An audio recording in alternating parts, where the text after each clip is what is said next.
I'm sorry, home prices did what? Yeah, they went up. I'm going to show you that they went up. I'm going to show you why they went up, and we're going to talk a little bit more about the data. Thanks for joining me, you guys. I'm Caitlin McCagg. I'm a real estate broker here in Phoenix, Arizona, and every week I am talking about Phoenix real estate stats and trends, and sometimes the economy too. So let's take a look at prices. This little pink line here is our annual or month over month sales price, monthly sales price for 2023, and it's at 413,000. Went up from 410,000 in January. So very mild, you guys. This is like hardly a change. However, it is an increase, and we have only been seeing decreases since last April, May. So you can see this was last year. Every month it was a lower and lower and lower sales price. January, lower yet. And then February, we go up. Why?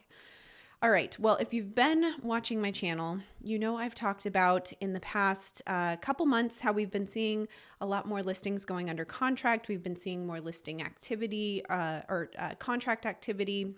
We've been seeing more buyer demand as interest rates went down in January.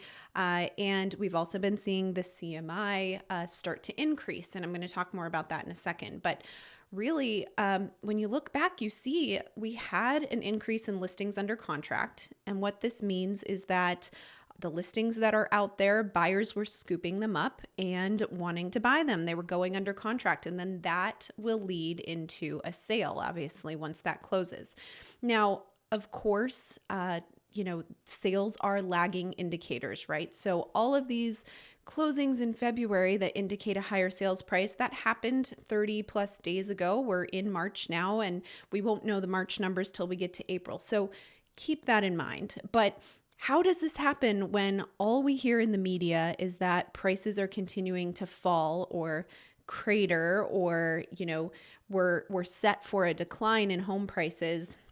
Well, this is really what's been going on here. And I think it's important for you to ask the question when you hear these headlines, how is it being measured? Because if you're looking at the annualized home prices, it might look different than a year over year or a month over month or a monthly home price, and how they're reading the data can really determine what they're seeing and what they're saying about it. So it's worthwhile to ask that question or kind of find out what they're looking at when you're hearing conflicting reports.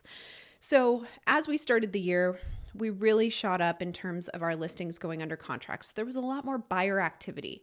With this, we were seeing our interest rates go down in January too. They were coming down to the lowest numbers that we had seen since like October or November. So that got a lot of buyers off the fence because they were like, new year, new home, and now I can actually maybe afford it because 6%, 6.5% is much better than 7.2.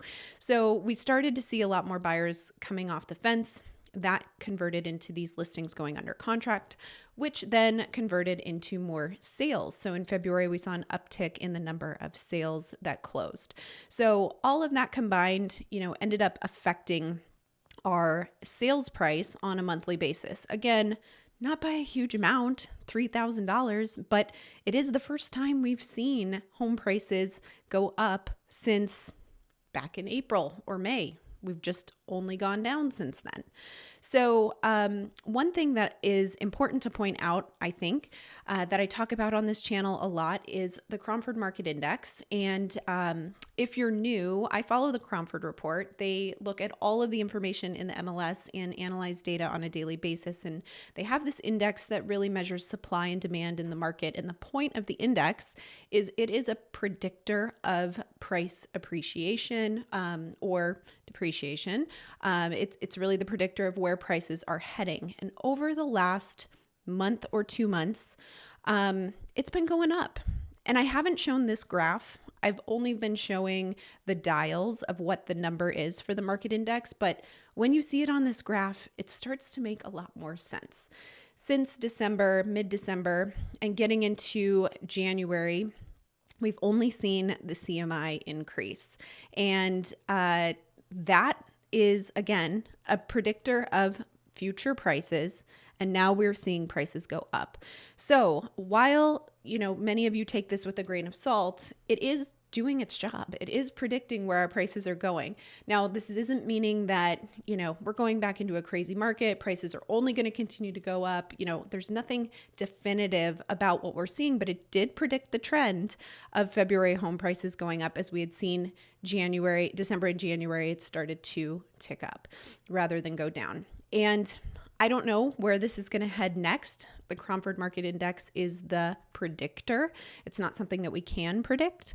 So looking at it where it's at right now, if it goes down, then we'll start to see prices level off again. If it continues to go up, we may see prices go up. But right now, it clearly looks like there was a bottom of the market and we've started to go back up. Again, this could go like a roller coaster. We could see a lot of different things.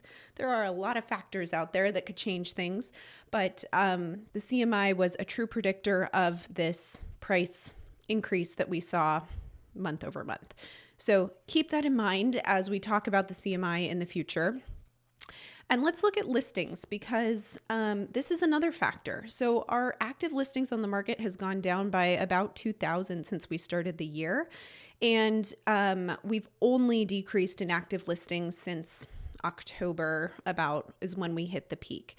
So this is important to keep an eye on because if we don't have any listings, but we continue to have buyer demand because of fluctuation in interest rates, we're going to see more buyers than sellers, which then increases home values, increases home prices because we have multiple people bidding on one house, and that will increase the number that they end up selling for, most likely. So a lot of the things that I was talking about over the last couple months, I had experienced multiple offer situations. I had talked about, just anecdotally speaking, that I've gotten more outreach from buyers looking to purchase. All of that was clearly playing out in the market too, because now we're seeing the effects of that. We're seeing that the prices went up and there were also more sales in February. So it is interesting to see in the numbers, but again, it's always a lagging indicator, right? It's not going to tell us what's happening today, and it's also not really going to predict where we're going tomorrow. We just kind of have to wait and see. But we do need to keep an eye on this inventory, and with everything going on right now in the financial sector, it remains to be seen what's going to happen with interest rates, right? We have a lot of uncertainty there, and it is possible that the Fed's going to pause a little bit on their interest rate hikes. We've seen mortgage rates this week go down quite a bit because of all the changes in the financial sector this week. So that is something to keep in mind. So if you're on the fence about buying, make sure you talk with your lender and get their recommendation as far as interest rates, where they stand, where they may be headed, what their recommendation would be.